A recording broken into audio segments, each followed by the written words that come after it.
कोई काम में सक्सेसफुल नहीं हो सकते। शादी के बाद, बच्चों के बाद काम करना बहुत ही मुश्किल है।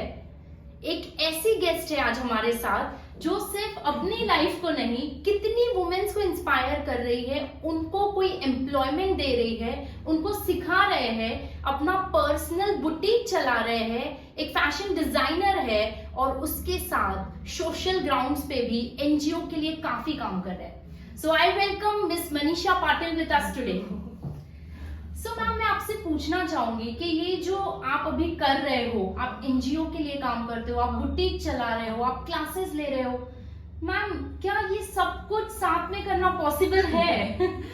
पॉसिबल तो नहीं है, लेकिन इम्पॉसिबल भी नहीं है, क्योंकि हमें जो ठान लेता है मन में, जैसे हमें ठानता है कि मुझे ये करना है, टाइम नहीं मिलता है, सब बहाने कि मुझे ये नहीं मिलता, एजुकेशन नहीं है, ऐसा नहीं वैसे है, क्यों मुझे ये नहीं करना था, मुझे काम करना था, और इसीलिए जो भी कुछ मेरे से होता है तो मैं करती हूँ, और वो एकदम इजी होता है। कोई मुझे ऐसे टाइम का ये नहीं होता है कि बहुत टाइम लग गया, बहुत मेरी एक्सर्शन हो रहा है मेरा, ऐसा कुछ नहीं, सब इजी हो जाता है। सो मैम ये बोल रहे हैं कि जो वुमेन्स की कंप्लेन है कि टाइम नहीं मिलता है, बच्चों के साथ टाइम नहीं मिल रहा है, फैमिली, आप सब बहुत ही अच्छे से इजीली मैनेज कर रहे हो। हाँ, इजीली मैनेज हो जाता है, और ऐसा थकान तो मुझे मेरे काम से कभी नहीं होती है, एनर्जी मिलती है, कोई बताता है अच्छा हुआ तो फिर से और काम करने का मन करता है, और काम अपने आप इजी हो जाता है। ओके, सो मैम मैं पूछना चाहूंगी कि इतना सब कुछ आज आप मैनेज कर रहे हो, तो इसकी प्रेरणा क्या थी? क्या बचपन की कोई स्टोरी, आपकी पेरेंट्स की कोई टीचिंग? एजुकेशन तो मेरा इतना नहीं हुआ है, चौथी तक मेरी पढ़ाई हुई थी, फिर शादी वगैरह ऐसे बहुत रहता है, और मैं जिस गांव से हूँ वो विलेज है। और मेरे मम्मी पापा खेती करते हैं। तो मुझे भी खेती करनी जरूरत है, क्योंकि मम्मी पापा खेती तो मुझे भी खेती करनी। तो आपने खेती भी सीखी थी? हाँ, अभी मैं करती हूँ, मेरे मम्मी पापा के यहाँ जाती हूँ तो मैं खेती वगैरह करती हूँ। ओके। और एजुकेशन ना होने के वजह से क्या हुआ कि फिर मम्मी पापा ने शादी वगैरह करा दी, और उसके बाद तो आप पूछो ही मत। तो हो गया, लेकिन जब एजुकेशन का महत्व पता चला कि एजुकेशन अच्छा होता है, करना चाहिए, और जैसे मेरे बच्चे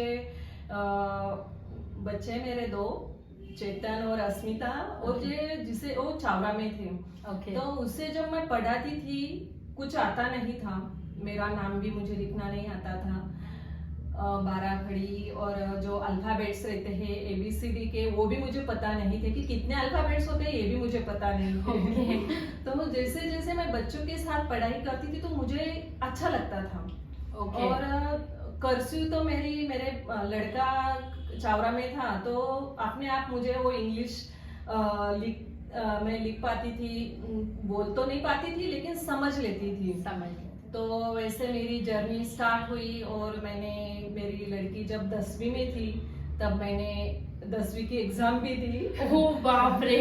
सो आपकी प्रेरणा आपके बच्चे हैं। हाँ, कि आपको बच्चों को देख के सीखने का मन हुआ। 22 इयर्स बाद मैंने 10वीं में फॉर्म भरा और 10वीं की एग्जाम दी, और अच्छे तरीके से पास भी हो गए।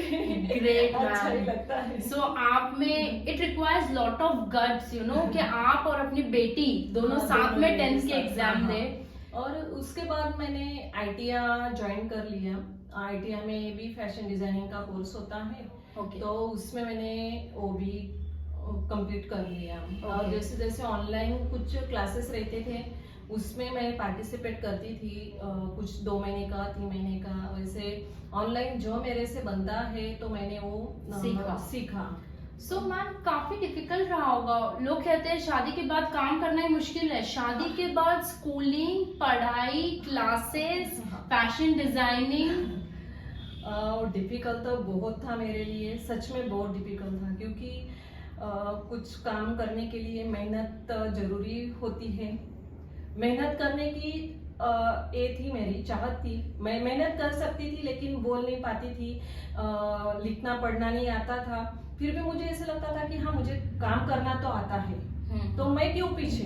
करेक्ट। ठीक है, मुझे पढ़ना लिखना नहीं आता है, तो मैंने क्या किया कि स्टार्ट किया कि चलो कुछ लिखते हूँ, कुछ बोल पाती हूँ, जैसे फ्रेंड मिलते गए, फिर फ्रेंड का देख देख के मैं कुछ सीखती थी। जब भी नहीं आता था तो चलो ठीक है, नहीं आता है तो मैं उसे बोल देती थी कि मुझे ये आता नहीं है। अच्छा, आप भागते नहीं थे, उसको सीखने की कोशिश हाँ, करते सीखने थे। की। और मैं ऐसे नहीं कि मेरा आता नहीं फिर भी दिखाती हूँ, ऐसा मैंने किया कभी नहीं। नहीं किया। जो है सो मैंने बता दिया कि नहीं ये मुझे आता नहीं। Correct. और हिंदी तो मुझे आती ही नहीं थी मराठी आती थी। और अभी तो ऐसा नहीं कि सीखने की चाहत थी, डिफिकल्ट बहुत होता था मुझे। मैम कुछ स्ट्रगल शेयर कीजिए आपकी लाइफ का, कि आपको लगा मतलब ये मेरी लाइफ का सबसे बड़ा स्ट्रगल है। मेरे लाइफ का स्ट्रगल तो बचपन से ही था। पढ़ाई मेरी कम हुई, फिर जहाँ मैं सीख रही थी उधर मुझे सीखने को नहीं मिला। फिर मम्मी पापा ने शादी कर दी।